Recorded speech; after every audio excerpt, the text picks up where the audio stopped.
But as we strive to expand opportunity for our citizens, we all never will forget that security is the foundation of our prosperity.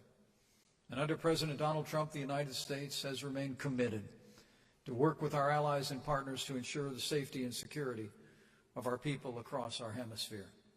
Since its inception, the OAS has played a central role in strengthening security partnerships across the wider region, and that's still true today.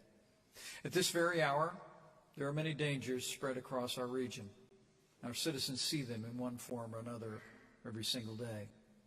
We see gangs and syndicates that plague our cities and our towns, bringing crime and sowing fear in our communities.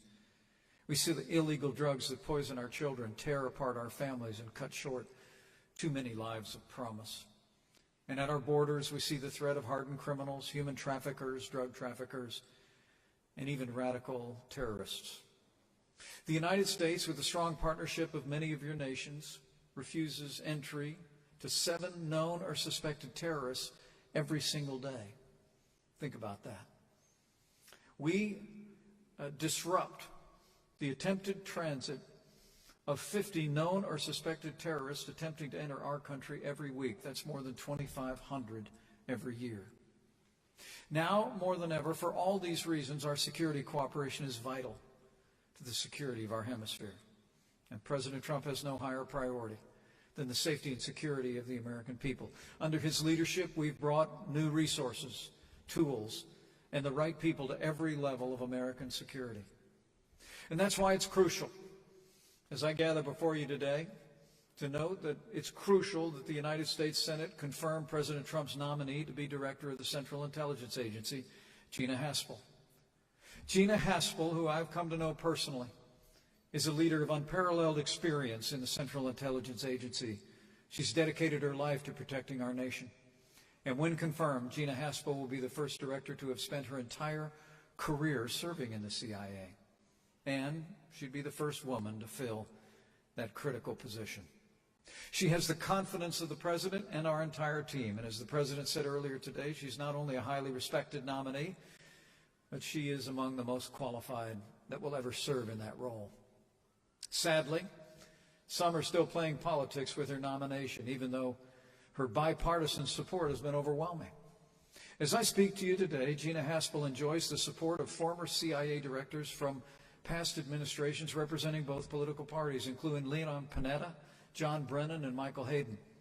And today, we call on the United States Senate to put the safety and security of the American people first and confirm Gina Haspel as director of the Central Intelligence Agency as soon as possible.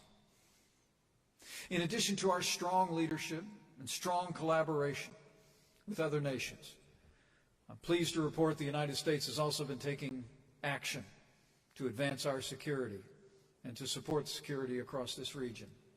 We've been securing our borders, enforcing our laws, removing dangerous gang members and drug dealers and violent criminals from our streets at a rate never seen before. Last year alone, our administration, through the Justice Department, arrested nearly twice as many members of the vicious MS-13 gang as the year before.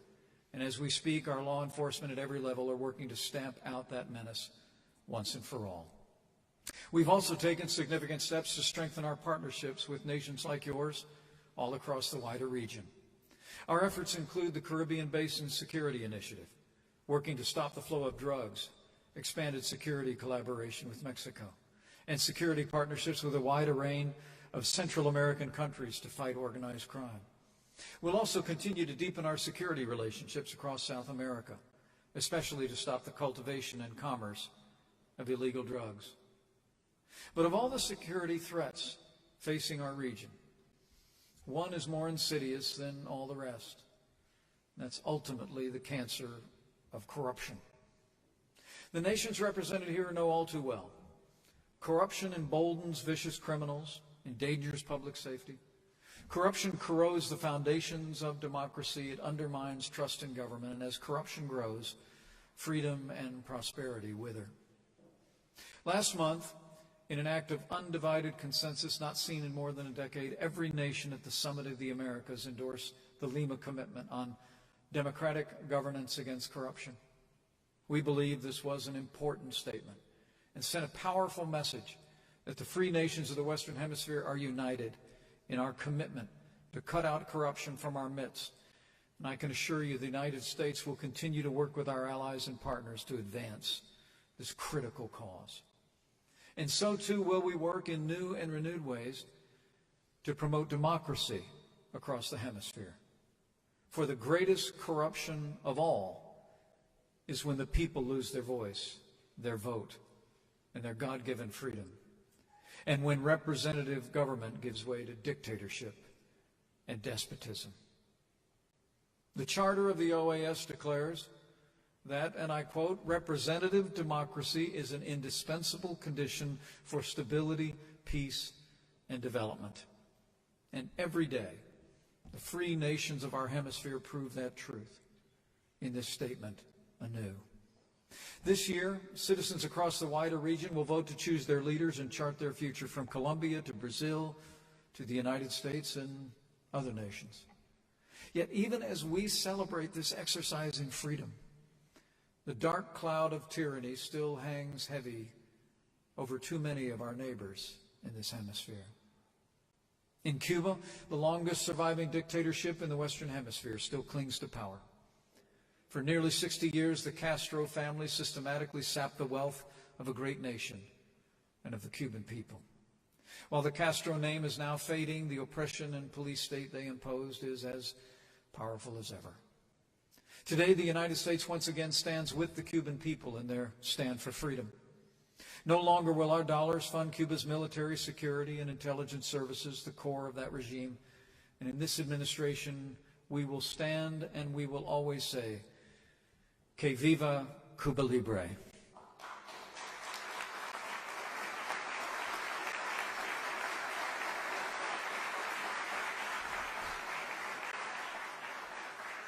But Cuba's leaders have never been content to stifle just their own people's freedom. For generations, that communist regime has sought to export its failed ideology across the wider region. And today, the seeds of Cuban tyranny are bearing fruit in Nicaragua and Venezuela. In Nicaragua, hundreds of thousands have taken to the streets to show their anger at their aging socialist leader and their demand to return to democratic order. But the repressive Ortega government has responded with deadly force, killing dozens of peaceful protesters and closing down independent media outlets that dared to cover their deadly actions. The United States condemns these brutal actions in the strongest possible terms. We call on the Ortega government to allow the Inter-American Commission on Human Rights into Nicaragua, and we join with nations around the world in demanding that the Ortega government respond to the Nicaraguan people's demands for democratic reform and hold accountable those responsible for violence. The people of Nicaragua deserve better than the worsening repression of Daniel Ortega's government.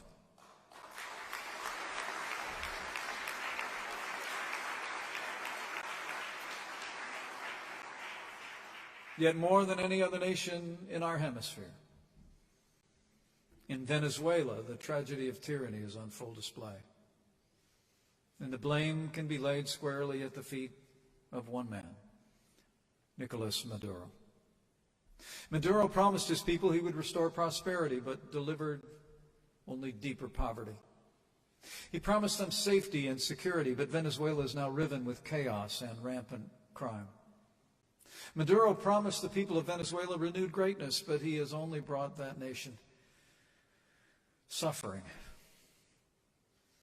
As this body knows well, Venezuela was once one of our hemisphere's richest nations.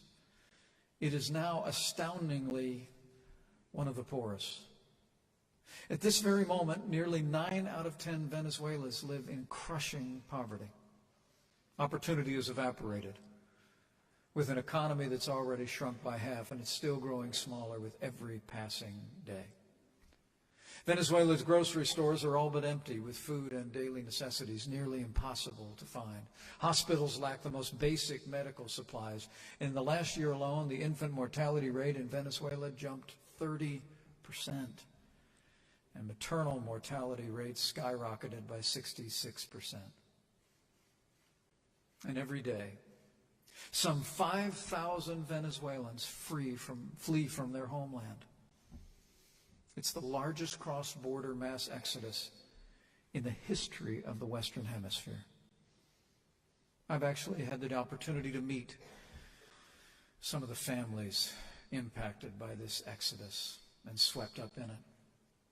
Last summer in Cartagena, Colombia, a Venezuelan grandmother told my wife and I about how Venezuelan children would have to rise at 4 in the morning in her village to get a ticket that they could exchange late in the afternoon for a single piece of bread. She had rescued her grandchildren only the week before we had met. But most haven't been so fortunate. In the last month in Lima, I met 4 courageous leaders of the Venezuelan opposition. 2 of whom I'm told are actually here today. Julio Borges, Carlos Vecchio, David Smolansky, and Antonio Ledesma. These 4 men are great defenders of democracy in their homeland, and they have our respect.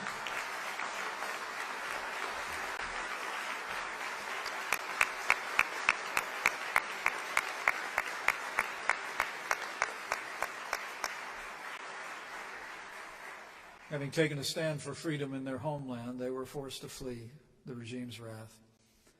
But they described to me in painstaking detail how Maduro has systematically corrupted the upcoming election, how he's replaced that nation's once great democracy with dictatorship.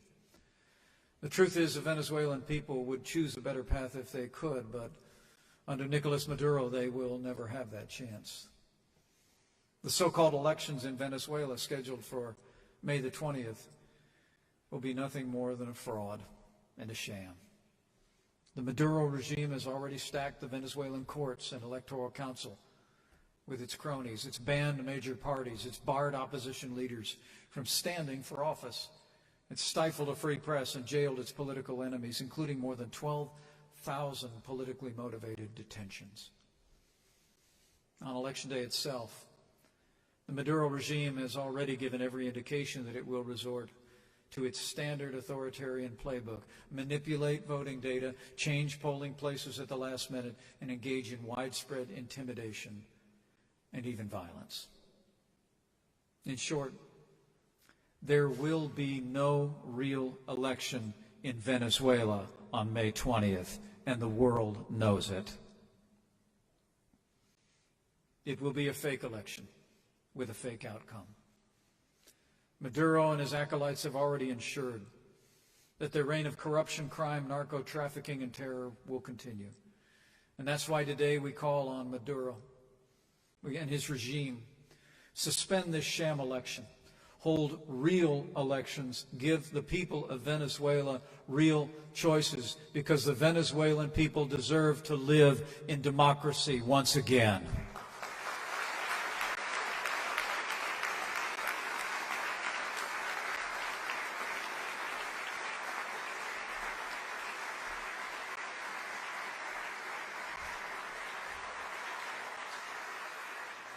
With every day, Venezuela becomes even more of a failed state. And we do well to remember, failed states know no borders. Venezuela's collapse is already affecting economies across the region. It's spreading infectious diseases that were once eradicated in our hemisphere. It's giving drug traffickers and transnational criminal organizations new opportunities to endanger our people. And as Venezuela continues to collapse, the consequences will radiate across the wider hemisphere, affecting all of our countries. President Trump has made it clear: the United States will not stand idly by as Venezuela crumbles.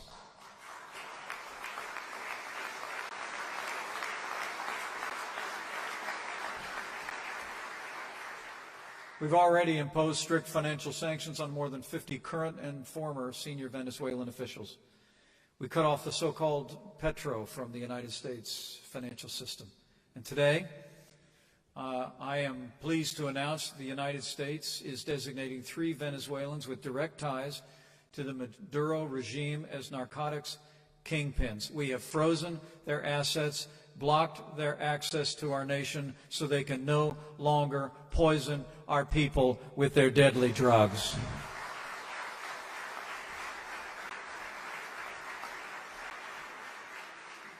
We've also been demonstrating the heart of the American people. The United States is providing $2.5 million to help meet the needs of vulnerable Venezuelans now living in Colombia. And last month in Lima, it was my privilege to announce that our nation will devote an additional $16 million across the wider region to support Venezuelans who have fled the tyranny of their homeland. To be clear, the United States, along with so many of you, stands ready to do more, much more, to directly support the Venezuelan people. But once again, as in the case of democracy, when it comes to humanitarian aid to the suffering people of Venezuela, one man stands in the way. For months, Nicolas Maduro has actually refused to allow humanitarian assistance into Venezuela. He actually claims that there's no humanitarian crisis, even as his country collapses into poverty all around him. So today, we say to Nicolas Maduro and his entire regime, the time has come to open Venezuela to international aid, and do it now. Every day you don't is another day innocent people starve and die. Men, women, and children, and millions flee your country for a better life. Allow me to take a moment to thank the many nations here who have already taken action to shelter and assist the Venezuelan people. Let me also thank all those who have stepped up to rebuke and isolate the dictator Maduro and all the members of his regime. Over the past year, many of your nations have already taken a variety of praiseworthy steps to send a message to Maduro. Last month at the Summit of the Americas, we were pleased to see 15 nations join with the United States to declare that Venezuela's upcoming elections lack credibility and legitimacy, and to demand that Maduro hold a real election that is free, fair, and transparent. This declaration in Lima, Peru, was in keeping with the best traditions of this hemisphere of freedom, and I commend every nation that signed on. And on the world stage just last week, the International Monetary Fund censured Venezuela for its repeated failure to meet treaty obligations and its lack of economic transparency. This is one more sign of a growing international consensus that Maduro regime must be held accountable and will continue to bring more pressure in the future. But all these steps are not enough. We believe it is time to do more, much more. Every free nation gathered here must take stronger action to stand with the Venezuelan people and stand up to their oppressors. Today, on behalf of President Trump and the people of the United States, I call on all of our freedom-loving neighbors in this hemisphere to take 3 concrete actions. The time has come, first and foremost, to cut off Venezuela's corrupt leaders from laundering money through your financial systems. Secondly, the time has come to enact visa restrictions that prevent Venezuela's leaders from entering your nations. And finally, we call on all freedom-loving nations across our hemisphere to hold Maduro accountable for destroying Venezuela's democracy. This leadership, exemplified by the Secretary General and by so many of the leaders gathered here, is essential to achieving the objective of restoring democracy for the good people of Venezuela. And we encourage you, with great respect, to consider these actions and to do them quickly.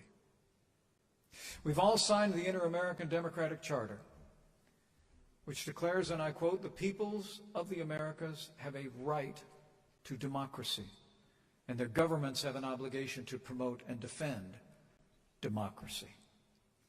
Venezuela has repudiated this promise, men and women, and the proof is playing out before our very eyes. So today, on behalf of the United States of America, we call on the members of this institution to uphold our long-standing commitment to democracy and freedom.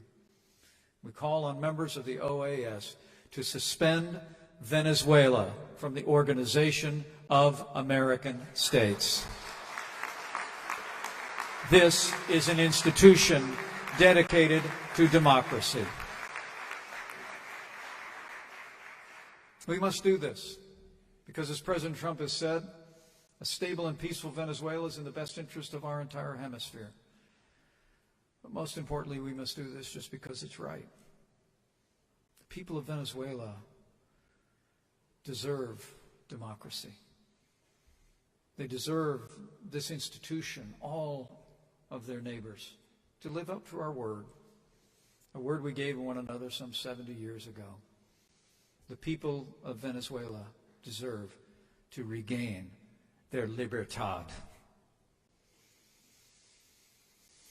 And as I close, let me thank you all for the honor of addressing you, and also to close with confidence, because I believe the day will come, as Simon Bolivar declared, the day will come when a people that loves freedom will in the end be free. Venezuela will be a free and democratic nation once again.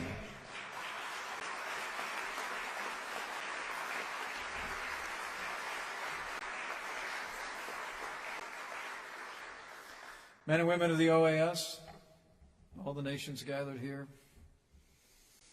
we live in the New World. And the New World was always destined to be a hemisphere of freedom. Freedom has always given our nations purpose. It's always bound our peoples together in common cause. And freedom will always be our source of strength in this new world and the surest foundation for a brighter future. That's always been true before. And in this new world, it will always be true in the future. You know, moments ago, I stood within the Hall of Heroes. I marveled at the great leaders of liberty who are immortalized there. In the long annals of our shared history, names like Bolivar, San Martin, Martí stand shoulder to shoulder with Washington, Jefferson, and Lincoln. And we gather here today inspired by their courage and their sacrifice. We also gather here today, I hope, determined to live up to their example, to be willing to do in our time for freedom what they were prepared to do in theirs, and prove ourselves worthy of the freedom they secured. Today, let's rededicate ourselves to our most cherished ideal, and let us have faith. Faith that as we undergo this journey, we never go alone. The truth is, liberty is not our cause alone. I truly believe with all my heart, as the Bible says, where the Spirit of the Lord is, there's liberty. And so when we fight for freedom, we make His cause on this earth our own. With the courage of our citizens, with the conviction of our leaders, with the strong leadership of President Donald Trump and the partnership represented here at the OAS, and with God's help, I know this new world will someday soon, finally and fully, become the hemisphere of freedom it was always destined to be. So thank you. God bless you. God bless all the nations represented here. And God bless the United States of America.